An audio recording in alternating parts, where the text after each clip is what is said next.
Hello everyone, how are you? कैसे हो आप लोग? मैं अभिषेक कुमार आप सबों का स्वागत करता हूँ let's crack 9th and 10th CBSE के इस चैनल पे।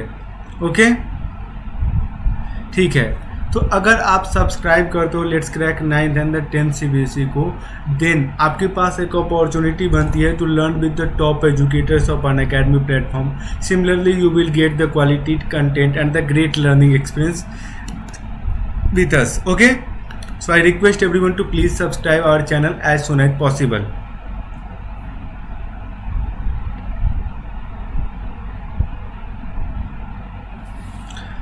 चलो, before starting this quiz session, money and credit quiz session,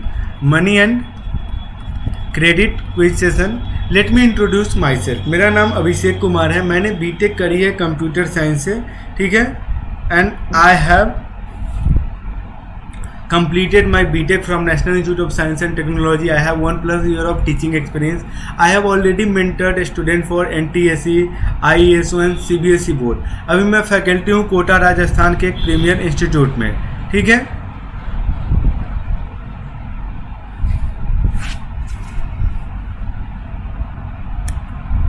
quiz on money and credit. Today we are conducting a quiz on the money and credit in, देखो ये एक तरह से rapid fire round होने वाला है। क्या होने वाला है? रैपिड फायर राउंड, ठीक है। अब रैपिड फायर राउंड में मैं क्या करूंगा, क्वेश्चन पूछूंगा। I will provide you the 30 second and in 30 second without any proper explanation आपको क्या करने पड़ेंगे, आपको क्वेश्चन एंड आंसर्स रीच करने पड़ेंगे। Okay, is that clear everyone? Is that clear everyone or not? Quiz on money and credit, ठीक है। तो अभी आपको, अगर आप सीबीएसई क्लास 10th का सब्सक्रिप्शन लेते हैं, देन आपके पास एक अपॉर्चुनिटी बन जाती है। किस बात की अपॉर्चुनिटी बन जाती है? To take the subscription and access unlimited live and the recorded course access from India best educator. So I request everyone to please take the subscription as soon as possible. What you will get, sir? अब आपको क्या क्या मिलेगा? You will get the daily live classes in which you can chat with your educator. आप अपने educator से बात कर सकते हो। You can take participate in an engaging discussion. Similarly, आप polls को appear कर सकते हो all while the class is going on. सब तब जब क्लास चल रहा होता है आपका तब। Structured course, all our courses are structured in line with your exam syllabus to help you best prepare for it. Live test for evaluation purpose, for आपके analyzing purpose, for whatever purpose you may call, ठीक है। इसके लिए हम लोग क्या करते हैं, live test and quizzes provide करते हैं so that you can analyse yourself. Unlimited access of the course, एक सिंगल सब्सक्रिप्शन में you can access all the recorded live and the recorded course without any hesitation, without any problem. So I request everyone to please take the subscription as soon as possible and enjoy that benefits. Special classes की जब भी अपन बात करते हैं तो special classes का मतलब क्या होता है, ये बताओ। देखो, स्पेशल क्लासेस का पर्पस क्या है? To get the familiarize you with the plus classes. जो आपके सब्सक्रिप्शन क्लासेस है उससे आपको फैमिलियराइज कराना। तो आप क्या करो, आप मुझे भी अनअकैडमी पे फॉलो करो, अदर एजुकेटर को भी फॉलो करो, एंड फिर आपको क्या करना है वो मैं आपको बता रहा हूँ। आपको क्या करना है, मेरे जितने भी रेगुलर स्पेशल क्लासेस हैं उसको आपको अटेंड करना है। चाहे कभी की भी वो special classes, you have to attend it regularly to get the regular updates with me. Okay, is that clear or not? Is that clear or not? Please let me know. In case अगर क्लियर है तो वो भी बता दो, नहीं है वो भी बता दो। You can experience plus for free and start learning from the one of the best educators of Unacademy platform. अब आपके पास एक मौका हो जाता है to prepare with the top educators of Unacademy platform. Unacademy के टॉप एजुकेटर से पढ़ने का मौका मिलता है। देविंदर सर पढ़ाते हैं, सिकंदर सर, दीपक सर, अंकित सर, डॉक्टर भावना अग्रवाल, सुजीत सेल्के, चेतन सर, प्रशांत सर, उमा मैम। तो आप इन सब सरों से पढ़ सकते हो, इन मैम से पढ़ सकते हो। For one subject you have the multiple educator. आपके पास मल्टीपल एजुकेटर हैं, you can learn from them if you want, ठीक है। अगर आप चाहो तो आप उनसे पढ़ सकते हो without any problem, without any hesitation. अब कॉम्प्रिहेंसिव सिलेबस की बात करते हैं। जितना फोकस हम लोग मैथ्स को करेंगे उतना ही फोकस हम लोग social science, Hindi and English को भी करेंगे। बहुत सारे प्लेटफॉर्म क्या करते थे, सिंपली वो किस पे फोकस करते हैं, मैथमेटिक्स पे फोकस कर देंगे, सोशल साइंस पे नहीं करते हैं, साइंस पे कर देंगे, but they simply do not focus on the social science, Hindi and English. But here on Unacademy we will take care of all the subjects.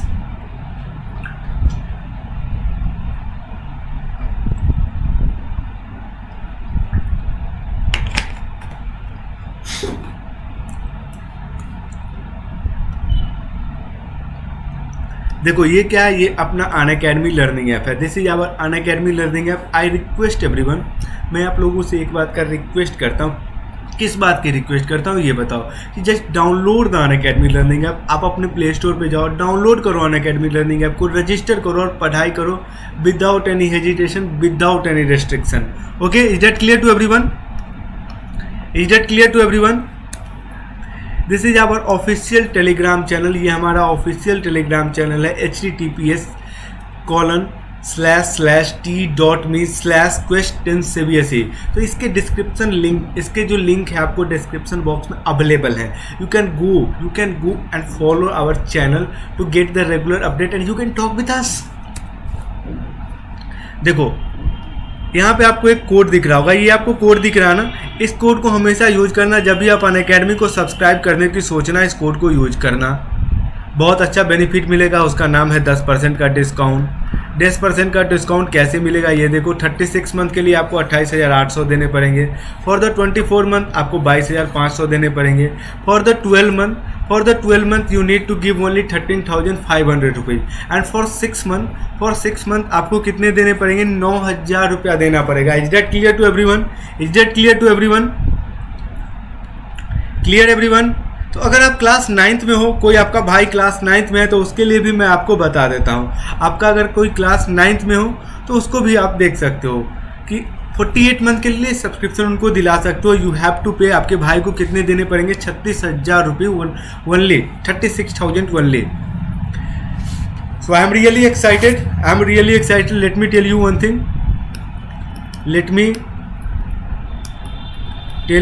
Thing. I'm really excited to conduct the quiz session of CBSE class 10th money and credit quiz session। बहुत अच्छे question जो directly आपके examination में पूछे जाएंगे, मैंने आज उसको ही इंक्लूड करा है। Okay, is that clear?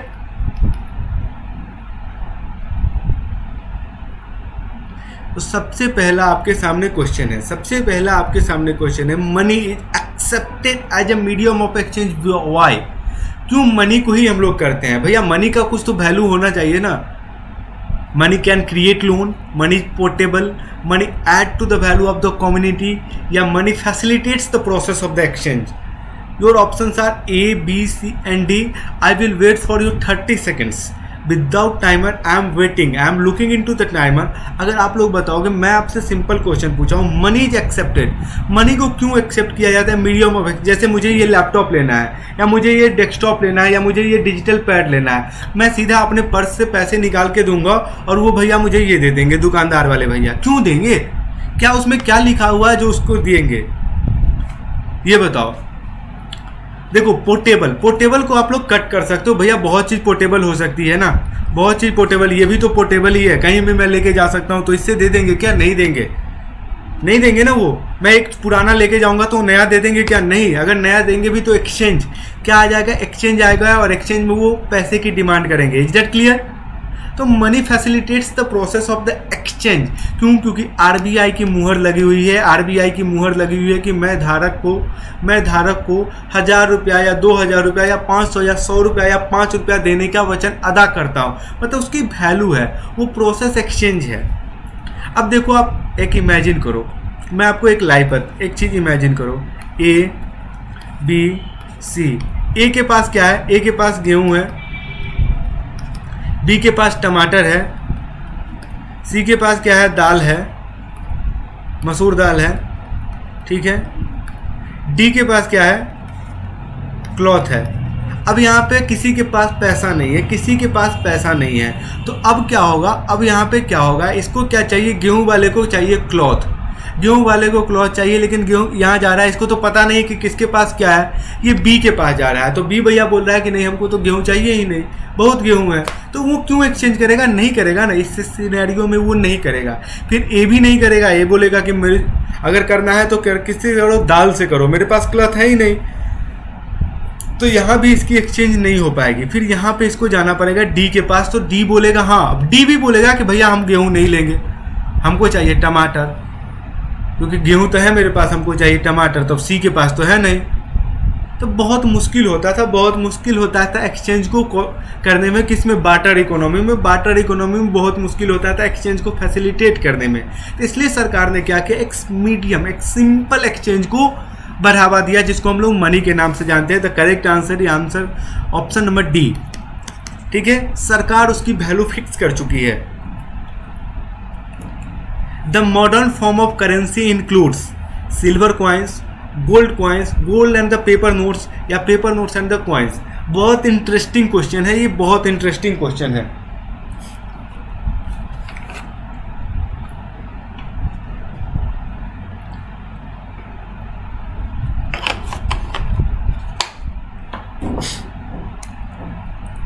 The modern form of currency includes option number A silver coin, option number B gold coin, option number C gold and the paper notes, option number D paper notes and the coins। आपको option बताने अभी भी क्या हुआ? What happens guys? Is there any problem? What happens to you guys?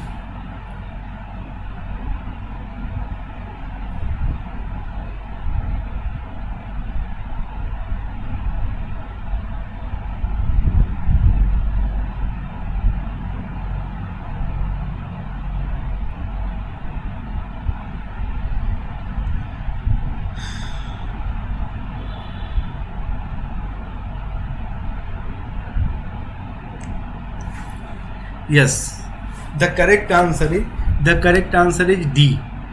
The correct answer is D, paper notes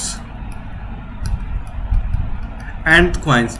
अब बताओ इसको modern forms of currency को इस तरह से क्यों बनाना पड़ा? इसलिए बनाना पड़ा कि अगर सिल्वर कॉइन्स को बनाते ना, तो सिल्वर कॉइन्स अगर 1 रुपये का सिक्का आपने लिया, तो कॉइन्स की वैल्यू तो फेस वैल्यू 1 है ना। आप दुकानदार के पास जाओगे तो फेस वैल्यू 1 है।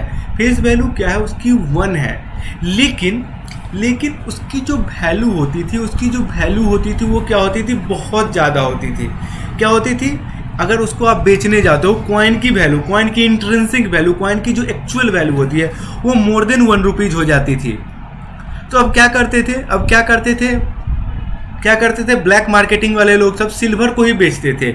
ऐसे क्या करते थे? बोरा जानते हो ना आप लोग, जूट वाला बोरा। जूट वाले बोरे में ऐसे पूरी, मतलब आप बोल सकते हो कि इतना बड़ा बोरा ले लिए, सारे के सारे कॉइन्स को डाल दिया और जोर जोर से पटकते थे। जोर से जब पटकते थे तो उस जूट में क्या हो जाता था? उस जूट में पूरी लग जाती थी सिल्वर लाइनिंग, और वो लोग क्या करते थे? सिल्वर लाइनिंग को बाद में एक्सट्रैक्ट करके बेच देते थे। तो सरकार ने क्या किया? इसको भी बंद कर दिया। गोल्ड कॉइन्स आप इमेजिन कर सकते हो, 1 रुपया का गोल्ड कॉइन 100 रुपया का वैल्यू। तो इसमें क्या हो जाता था? ब्लैक मार्केटिंग होने लग जाती थी। आप लोग शायद नहीं देखे होंगे उस 5 रुपये के कॉइन को, हम लोग ने देखा था। एक 5 रुपये की छोटी सी कॉइन आती थी, उसको अब बंद कर दिया गया। नया प्रोडक्शन नहीं होता है। क्यों नहीं होता पता है? इसलिए नहीं होता था कि उसमें स्मगलर ने, उसको स्मगलर लोगों ने क्या किया? बांग्लादेश ले जाने लगा स्मगल करके, और बांग्लादेश में उससे टोपैज ब्लेड बनाई जाती थी, टोपैज ब्लेड। अब उस ब्लेड, एक 5 रुपये के सिक्के में 7 ब्लेड बनाई जाती थी। 7 ब्लेड, मतलब एक 5 रुपया में आपको 7 रुपया आ गया। ठीक है, 5 रुपया की वैल्यू 7 रुपया। 1 रुपये भी अगर आपने एक ब्लेड बेचा फिर भी 7 रुपया कमा रहे हो। इसलिए सरकार को धीरे धीरे पता चला कि अरे वाह, ऐसा खेल हो रहा है। ऐसा उसको पिघला के टोपैज ब्लेड बना दिया जाता था। तो सरकार ने उस कॉइन को बंद किया। अब इस तरह से सिक्के डाले जाते हैं, इस तरह के सिक्के डाले जाते हैं कि you won't be able to achieve that thing. Okay, you won't be able to achieve that thing. Is that clear? Is that clear or not? Yes, the correct answer is D.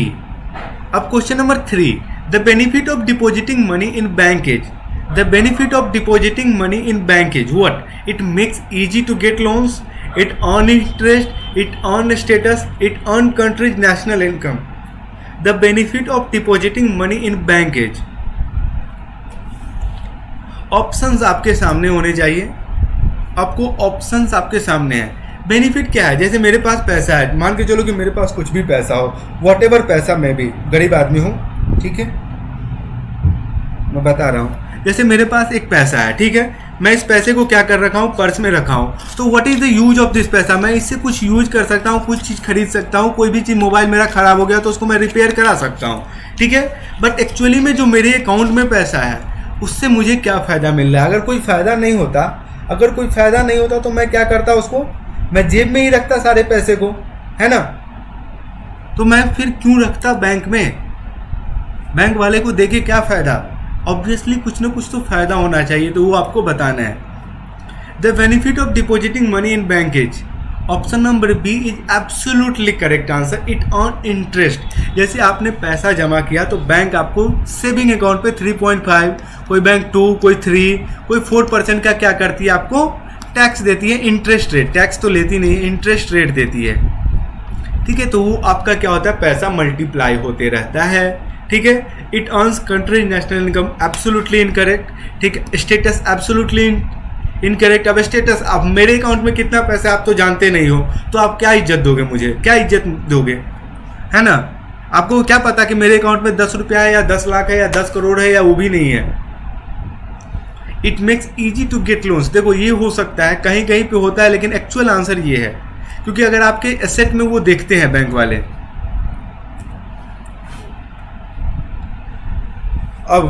अब an asset that a borrower uses as a guarantee is, जो loan देने वाला है वो as a guarantee क्या लेता है। An asset that a borrower uses as a guarantee is debit card, collateral, credit card and the deposits.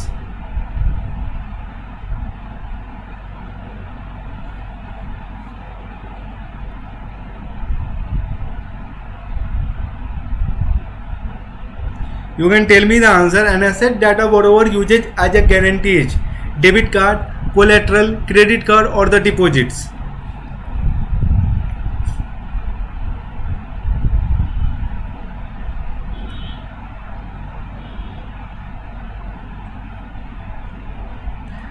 The correct answer is option number B, collateral. देखो collateral क्या होता है, collateral is a asset, ये asset होता है जिसको as a, मतलब आप बोल सकते हो एक डॉक्यूमेंट होता है, जैसे आपका लैंड, ठीक है, आपका लैंड, ठीक है। अब लैंड तो उठा के आपका नहीं ले जाएगा, आपके लैंड का क्या करेगा, वो डॉक्यूमेंट लेके चला जाएगा। कौन लेके चला जाएगा, बैंक, तब जाके वो आपको लोन देगा, एज ए गारंटी वो लेता है। जैसे आपका बाइक, जैसे आप बोल सकते हो आपके पास जितने भी कैटल्स हैं, ठीक है, दीज आर द एसेट, जो आपकी संपत्ति हो, कि कल के दिन में अगर आप पैसा नहीं चुका पाओ तो बैंक को नुकसान ना हो। बैंक क्या करे, आपका बंगला सीज कर ले, बैंक क्या करे, आपका बाइक सीज कर ले, बैंक क्या करे, आपका कार सीज कर ले, बैंक क्या करे, आपका लैंड पोर्शन जो है वो सीज कर ले।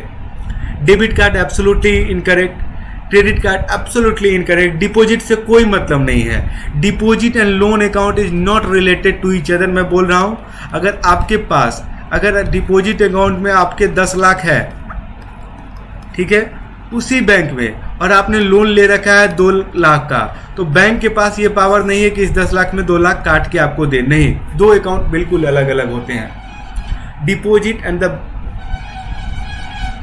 Loan account. How much percentage of banks deposit does the bank hold as cash. Bank कितना डिपॉजिट को कैश के तौर पे होल्ड करता है to conduct their daily life activities. अब डेली लाइफ एक्टिविटीज क्या होती है, ये देखो, जैसे मैंने पैसा जमा करा है, ठीक है, और कोई पैसा निकालने आ गया, मैं यहाँ पे हूँ अभिषेक,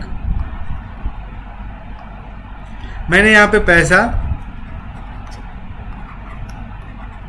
जमा कराया, और यहाँ पे इसने क्या किया, तुमने, मैंने और तुमने क्या किया, पैसा निकाला। तो इस सब काम को करने के लिए कुछ ना कुछ तो बैंक को कैश रखने पड़ते होंगे। तो वो कितना बैंक अपने पास रख लेती है और बाद बाकी जमा कर देती है।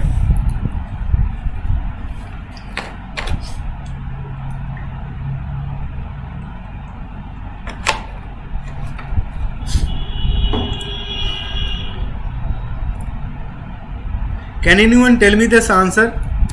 Absolutely correct is 15%। जैसे 100 रुपया मैंने जमा किया तो 15 रुपया रख लेगी, 15% कितना, 15 रुपया रख लेगी, बाकी का 85 रुपया क्या करती है, वो आरबीआई को जमा कराती है, आरबीआई को जमा कराती है। Is it clear. Question number 6, which one of the following statement is most appropriate regarding transaction made in money. सबसे it is one of the following statement most appropriate, सबसे नज़दीक का, सबसे आसान है। It is the easiest way, सबसे आसान तरीका है। पैसा निकालिए, दाल ले लीजिए, पैसा निकालिए, गेहूँ ले लीजिए, पैसा निकालिए, जूता ले लीजिए, पैसा निकालिए, लैपटॉप ले लीजिए। It is the safest way. Safest way तो अब के ज़माने में नहीं बोल सकते हो क्या, लेके गए पता चल गया तो कुछ भी हो सकता है। I am talking about some particular reason, ठीक है। It is a cheapest way, सबसे सस्ता तरीका है। It promotes trades. जल्दी से कमेंट करो यार, जल्दी से कमेंट करो ना। व्हाट हैपेंस, क्या हुआ? कमेंट करने में क्या दिक्कत है? Which of the following statement most appropriate regarding transaction made in money? It is the easiest way, it is a safest way, it is a cheapest way और it promotes trade. Yes, the correct answer it is the easiest way. जाइए, पैसा निकालिए, सामान लीजिए, घर पे वापस आइए, मस्ती कीजिए, कोई दिक्कत नहीं है, कोई आपको रोकने वाला भी नहीं है। Is that clear or not? Is that clear or not?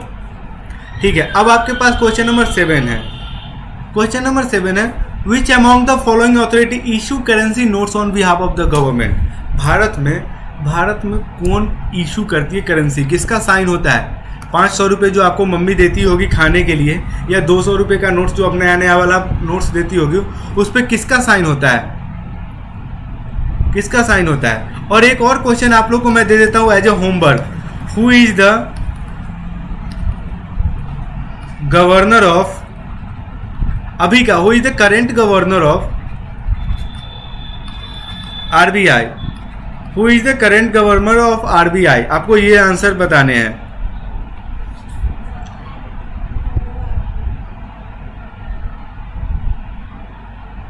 अरे यार, इसमें इतना क्या दिक्कत करो? Option number D is correct. No, Reserve Bank of India करती है। सिर्फ 1 रुपये के अलावा 1 रुपीज़ का जो नोट्स है उसको कौन करती है? उसको आपके वित्त मंत्रालय, फाइनेंस डिपार्टमेंट का सेक्रेटरी का साइन होता है, फाइनेंस डिपार्टमेंट, ठीक है। अदरवाइज जितने भी रुपीज़ है, और एक चीज़ और मैं बता रहा हूँ, सारी की सारी रुपीज़ क्या होती है? लायबिलिटी होती है।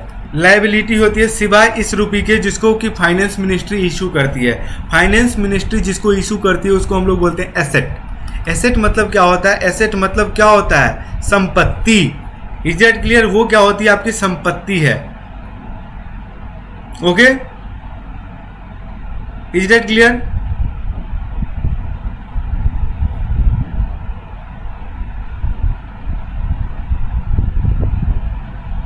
Is that clear or not?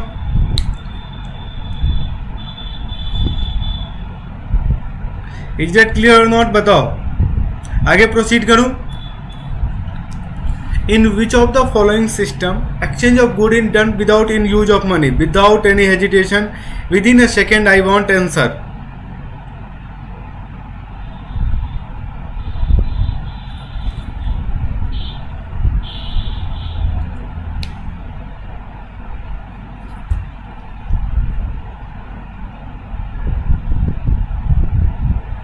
In which of the following system exchange of good is done without the use of money?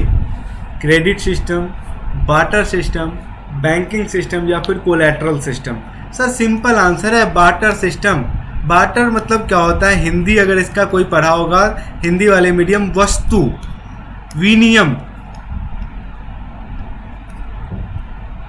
पद्धति। मतलब इसका सिंपल सा मतलब होता है वस्तु, मटेरियल, गुड्स, विनिमय मतलब मीडियम, एक्सचेंज एंड पद्धति मतलब सिस्टम। बार्टर इकोनॉमी में मतलब ये है कि आप सामान लेके जाओ, सामान ले लो। मोबाइल वाले के पास जाना है तो घर से क्या करो, 10 बोरा गेहूं लेके जाओ, उसको बोरी पलट दो और बोलो कि एक मोबाइल दे देगा, ठीक है। तो वो क्या हो गया, 1000 रुपये बोरी हुआ, 10,000 का मोबाइल आपको दे देगा। तो उसको हम लोग बोलते हैं वस्तु विनिमय पद्धति। बहुत मुश्किल था सर, इसमें ही प्रॉब्लम आती है डबल कोइंसिडेंस ऑफ वांट की, डबल कोइंसिडेंस ऑफ वांट की। अब इसमें क्या होता है डबल कोइंसिडेंस ऑफ वांट? इसका मतलब समझो कि आज मुझे जो चीज़ चाहिए वो चीज़ आप अगर एक्सचेंज करना चाहोगे तभी तो मैं करूँगा। अब एक आ रहा है, मेरे पास गाड़ी क्या है, मेरे पास गाड़ी है मान के चलो कि यूनिकॉर्न, ठीक है, और यूनिकॉर्न से कोई बदलने, मैं किसी से ऑल्टो बदलने चला जाऊंगा तो क्या वो बदलेगा? नहीं बदलेगा। ऑल्टो की वैल्यू और यूनिकॉर्न की वैल्यू अलग अलग होती है। या मैं यूनिकॉर्न लेके चला जाऊँ किसी से बदलने के लिए मर्सिडीज, तो क्या मर्सिडीज वाला मुझे फटकने देगा? नहीं फटकने देगा। तो इसमें क्या चाहिए, बहुत तरह की दिक्कत होती थी जिसको हम लोग जानते हैं डबल कोइंसिडेंस ऑफ वांट के नाम से।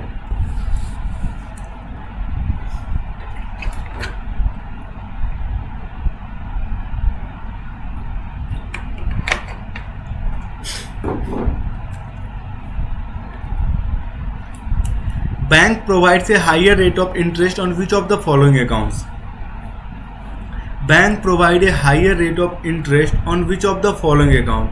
ठीक है, saving, current, fix deposit for a very short period या fix deposit for a long period.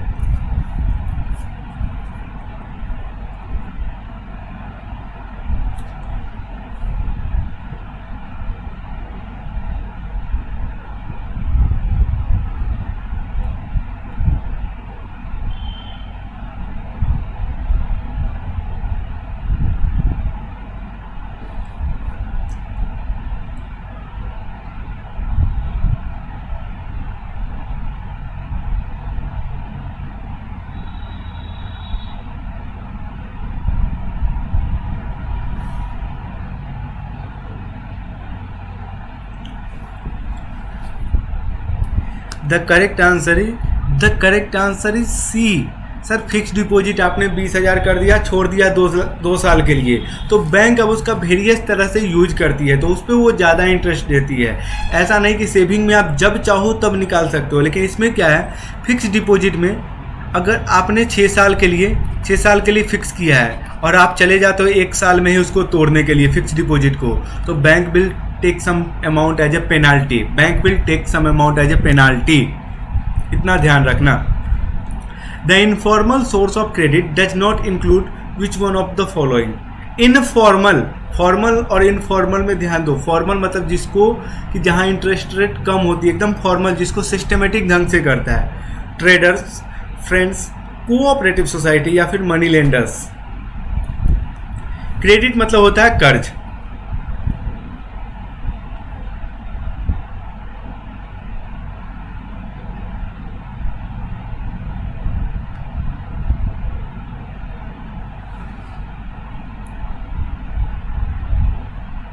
Sir the cooperative society, जो कोऑपरेटिव मतलब 7-8 आदमी मिलकर सहकारी समिति बनाते हैं या 20 आदमी, स्वयं सहायता समूह, ठीक है, उसमें क्या करते हैं, उनको बैंक के तरफ से बहुत ही कम दर पे क्या किया जाता है, उनको प्रोवाइड किया जाता है लोन। जब उनको लोन प्रोवाइड किया जाएगा बहुत कम दर पे, उनको बोला ही जाता है कि आपको क्या करना है, आपको क्रेडिट बांटना है among all the members of the society. तो ये क्या होता है, ये दिस इज द फॉर्मल, ये है formal. Otherwise everyone is informal. What do the banks do with the deposit which I they accept from the customer? जिसको वो कस्टमर से एक्सेप्ट करती है, which they accept from the customers. Bank use the deposit for the charitable activity, bank use a major portion for deposit to extend loan, bank use deposit to give bonus to their employee, bank use deposits to set up more branches in the country। बताओ।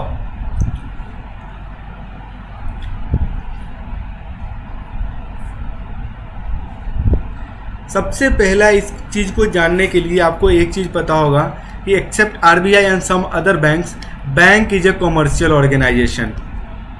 Bank is a commercial organisation. अब चाहे कोई भी commercial organisation है, whatever it दे में be, ठीक है, उनका पर्पस क्या होता है, to earn the profit, to earn the money, to earn the profit और टू अर्न द मनी। अब इसमें ध्यान देना, ऑप्शन नंबर इसका बी इज एब्सोल्युटली करेक्ट। जिन लोगों ने भी दिया उनको बहुत बहुत धन्यवाद। To earn the profit. अब एक चीज को आप लोग थोड़ा सा ध्यान देने की कोशिश करना। देखो मैं आपको बता रहा हूं, जो बैंक में आपने पैसा जमा किया सेविंग, बैंक में आपने क्या जमा किया, सेविंग। अब सेविंग में इंटरेस्ट रेट आपको मिलती है 3.5%। कितनी मिलती है, 3.5%। लेकिन उसी बैंक से अगर आप कोई भी लोन लेना चाहते हो, पर्सनल लोन लेना चाहते हो, तो बैंक आपको फाइनेंस करेगी 11% पे। तो ये जो डिफरेंस है ना, 6-7% का, इसी को तो बैंक का प्रॉफिट बोलते हैं, इसी को तो बैंक का हम लोग प्रॉफिट के नाम से जानते हैं। ओके, इसी को तो हम लोग बैंक के प्रॉफिट के नाम से जानते हैं।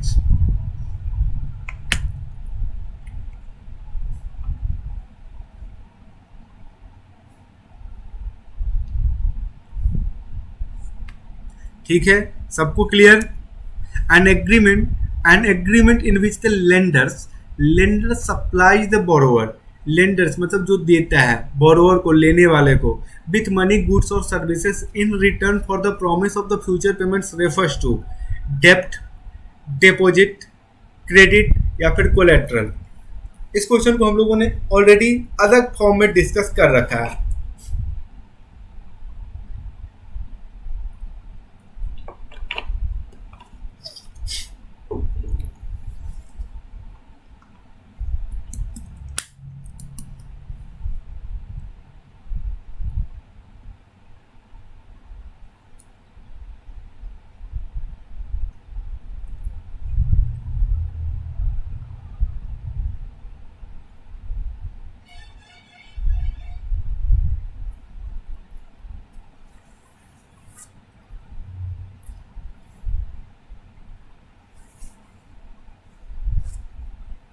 An agreement in which the lender supplies the borrower with money, goods or services in return for the promise of future payments to collateral, sir. Correct answer is absolutely collateral. Oh sorry, agreement की बात कर रही तो उसको बोलते हैं credit agreement. Absolutely sorry. Which body authority supervises the functioning of the formal sources of loans? Which body authority supervises the functioning of the formal sources of the loan? Collateral तो होता है आपका एसेट, सॉरी मैं वहां पे miss कर गया था, कोलेट्रल मीन एसेट, और यहाँ पे एग्रीमेंट की बात करें तो एग्रीमेंट में क्या होता है, सारी की सारी कोलेट्रल का जिक्र होता है, प्लस में उसमें आपको इंटरेस्ट रेट का जिक्र होता है, ईच एंड एवरीथिंग, जितने आप इंटरेस्ट रेट ले रहे हो या क्या क्या कुछ ले रहे हो, सबके सब जो एग्रीमेंट बोलते हैं उसको हम लोग बोलते हैं credit agreement.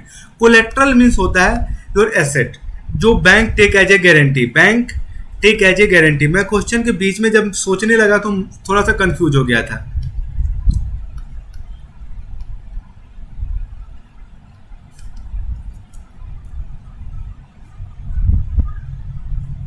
Which body authority supervises the functioning of the formal sources of loan? Which body authority supervises the functioning of the formal sources of the loans? Finance Ministry, head office of the each bank, Reserve Bank या फिर cooperative society? Which body authority supervises the functioning of the formal sources of the loans?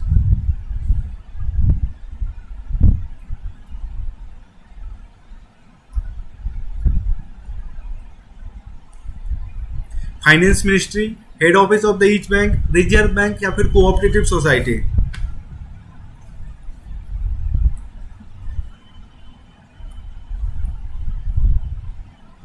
Option number C is absolutely correct. Reserve Bank of India supervises the functioning of the formal sources of loan. जितनी भी banks के interest rate हैं, repo rate है, reverse repo rate है, सबके सब अगर कोई डिसाइड करता है तो उसका नाम है RBI, Reserve Bank of India. ठीक है। Money lenders usually demand a security, from a borrower. What is the formal word used for the security such as land, vehicle, livestock, building and etc? उसका नाम क्या है?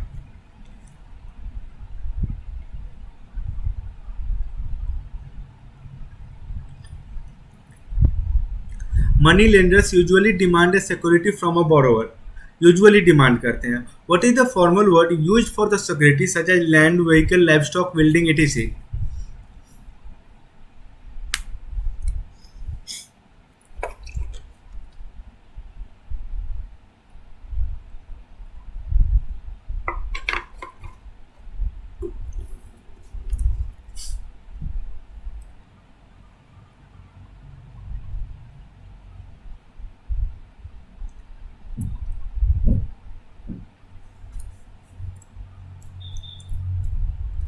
The correct answer B collateral. ये collateral होगा, इसमें आपका जितने भी सिक्योरिटी सच लैंड होता है, व्हीकल होता है, लाइफ स्टॉक होता है, बिल्डिंग होता है, सब किसके अंदर में आती है? सब के सब आती है कोलेट्रल के अंदर में।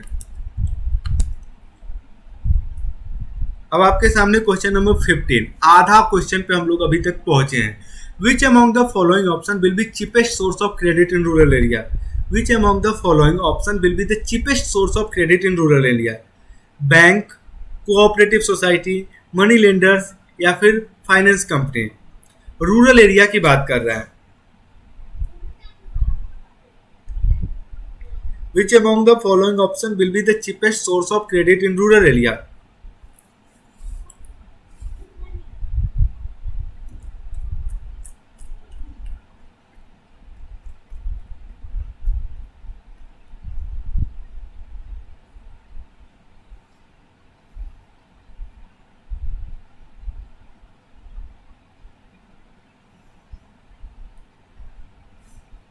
The correct answer is B, cooperative. वही मैंने बताया है, ये सहकारी समिति वो 2 से 3% पे क्या कर देती है? बैंक बैंक रेट से भी कम पे फाइनेंस कर देती है, क्योंकि सहकारी समिति को जो बैंक लोन देती है ना, वो 1% पे देती है।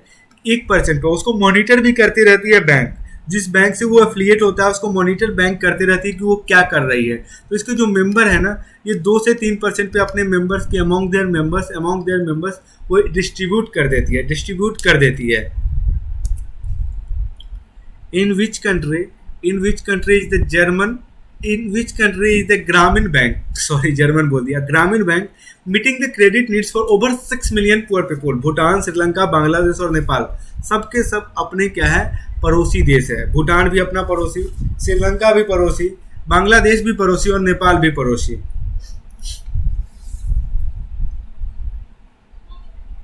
इन which country is the Grameen bank meeting the credit needs of over 6 million poor people? Bhutan, Sri Lanka, Bangladesh या फिर नेपाल?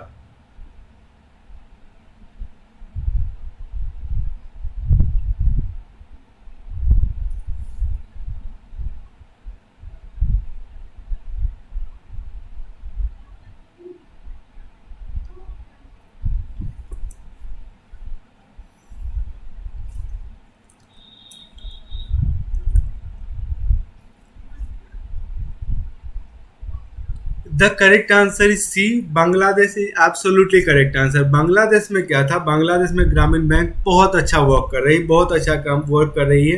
क्रेडिट 6 मिलियन पीपल से ज़्यादा को वो प्रोवाइड कर रही है और इसके बहुत अच्छे परिणाम भी आए हैं वहाँ पे।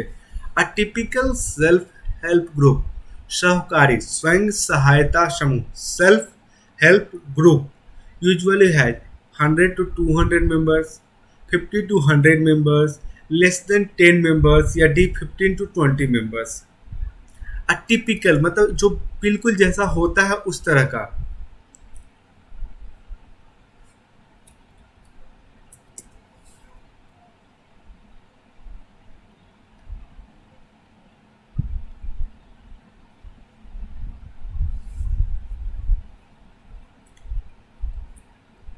अभी भी मैं वेट कर रहा हूं आप लोग के ऑप्शन का।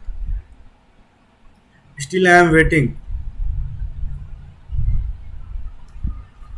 The correct answer D, 15 to 20 members. 15 to 20 member is absolutely correct answer. ज़्यादा मेंबर्स नहीं होते, 15 से 20 आदमी ही होते हैं उसमें। 18 में आइडेंटिफाई लिखा गया। Identify the condition with both the party in a barter economy have to agree to sell and buy each other community what it is called। मैंने पढ़ा भी दिया है इसको, मैंने आपको पढ़ा भी दिया है। Identify the condition when both the party in a barter economy have to agree to sell and buy each other commodity what it is called।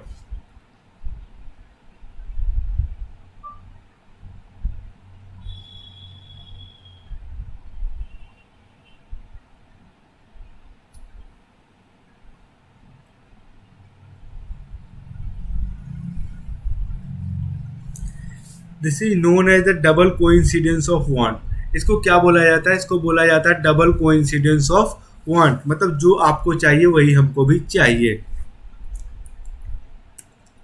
Formal sources of credit does not include, formal की बात कर रहा है,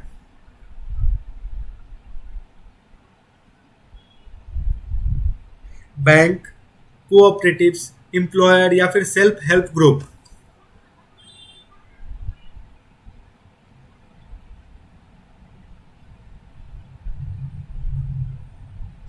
formal source of credit does not include banks, cooperatives, employers या फिर self help group.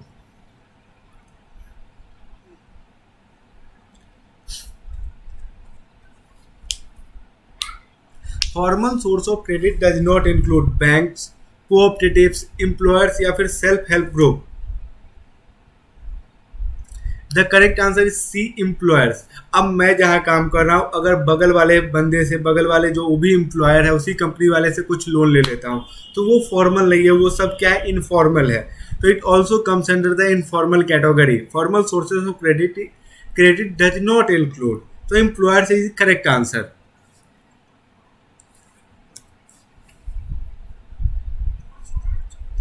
Which of the following methods can reduce the dependence on informal sector?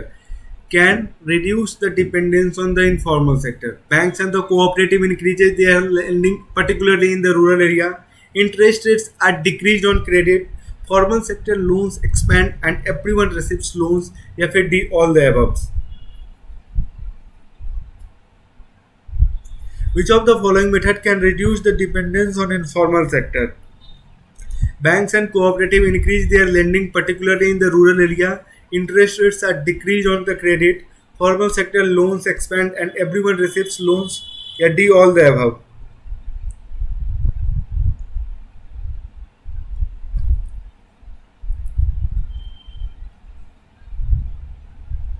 गला दुख जाता है यार। The correct answer is D, all the above. सारे के सारे ऑप्शन इसके सही है। Banks and the cooperative increase their lending, particularly in the rural area. Interest rates are decrease on the credit. Formal sector loans expands and everyone receives loans, ये भी सही है। या D, all the above. Which one of the following not a term of credit? Which one of the following not a term of credit? Collateral, interest rates, bank deposits of the borrower या फिर mode of repayment.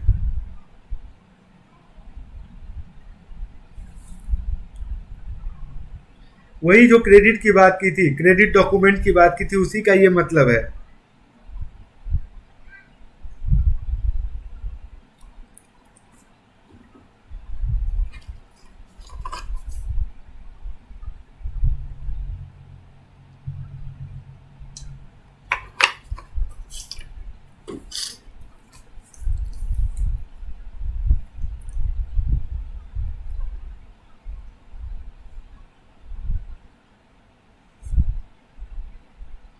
अरे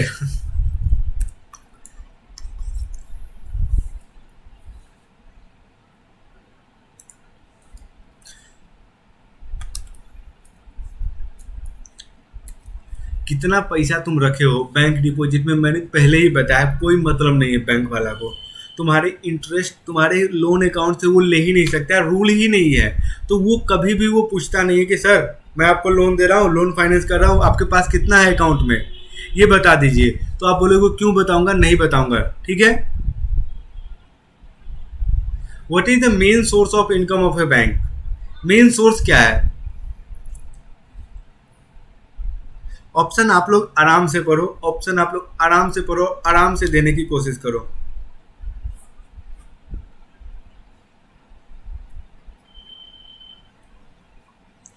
आराम से option पढ़ो आप लोग, you can take your time.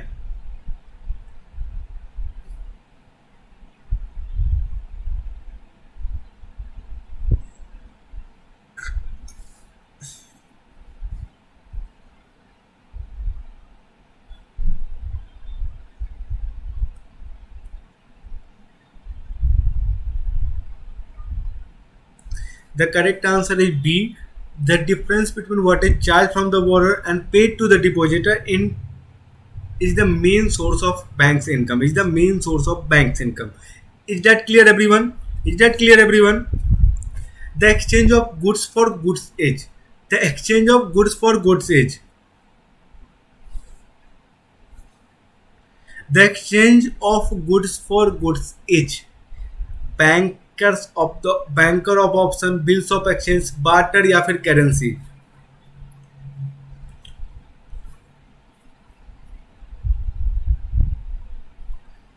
भैया सामान के बदले सामान, वस्तु के बदले वस्तु, वस्तु विनियम. सिंपल आंसर क्या है? Simple answer is barter economy is known as. Barter economy is known as.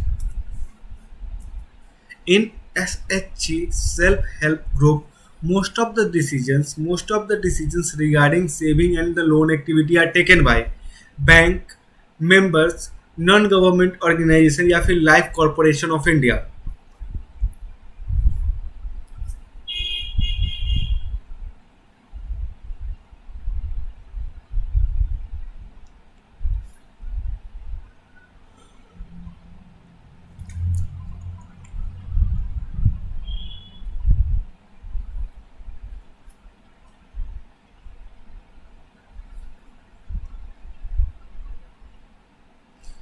Correct answer is B, members.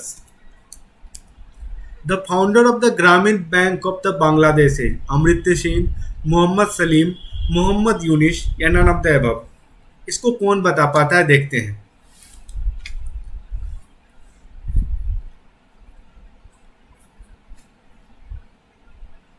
The founder of the Grameen Bank of Bangladesh is Amritya Sen, Mohammad Salim, Mohammad Yunus या फिर none of the above. The founder of the Grameen Bank of Bangladesh is. The correct answer is C, Mohammad Yunish. Mohammad Yunish. What is the form of a collateral? Vehicle, credit card, debit card या saving account passbook. What is the form of collateral? Collateral का form क्या होता है? Vehicle होता है, credit card होता है, debit card या फिर saving account passbook.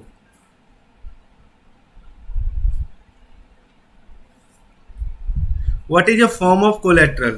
Vehicle, credit card, debit card, saving account passbook या क्या?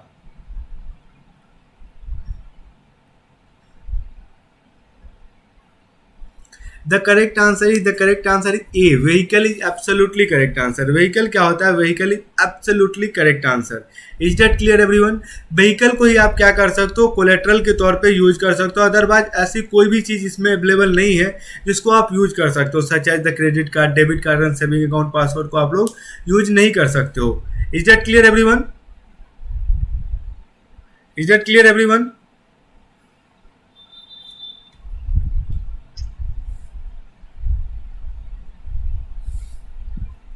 इन विच ईयर, क्वेश्चन स्किप हो गया.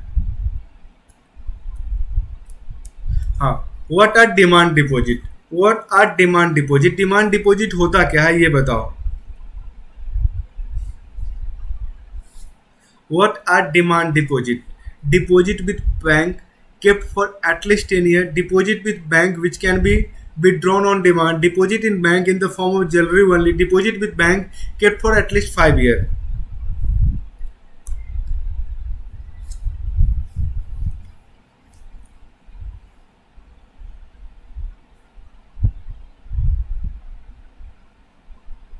Deposit with bank which can be withdrawn on demand. जब हमको मर्जी तब हम अपना पैसा निकाल ले, उसको हम लोग क्या बोलेंगे? उसको हम लोग बोलेंगे demand deposit. In which year Reserve Bank of India was established? 1930, 1935, 1940 या 1945? In which year Reserve Bank of India was established?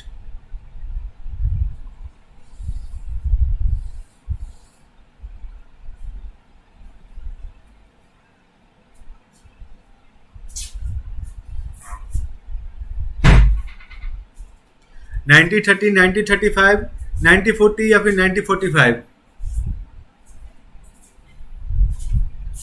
The correct answer is B, 1935. The correct answer is B, 1935. Which of the following is an example of working capital? Which of the following is an example of working capital? Land, machines, building या फिर money?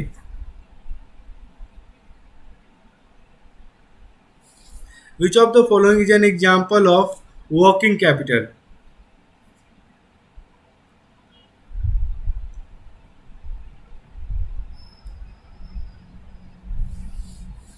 Land, machines, building या फिर money?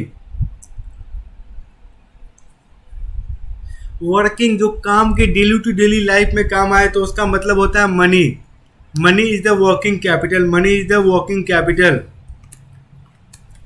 Who is the current governor of RBI? पूछ ही दिया मैंने, last question. Who is the current governor of RBI? Raghuram Rajan, Urjit Patel, Shaktikanta Das या Subramanian Swamy? The correct answer is C, Shaktikanta Das. Thank you. Thanks for you having patience with me. Thanks for watching this video. You can use the code AKCBSE to get the 10% of the discount whenever you purchase the Unacademy subscription. 10% का discount मिल जाएगा जब भी आप AKCBSE code को use करोगे. So I request everyone to please use the code AKCBSE to get the 10% of the subscription. I hope आप लोग सब अच्छा कर रहे होंगे and please follow our channel. Please like, share and subscribe our channel. Let's crack 9th and the 10th CBSE. Thanks once again. Thanks. Have a nice day.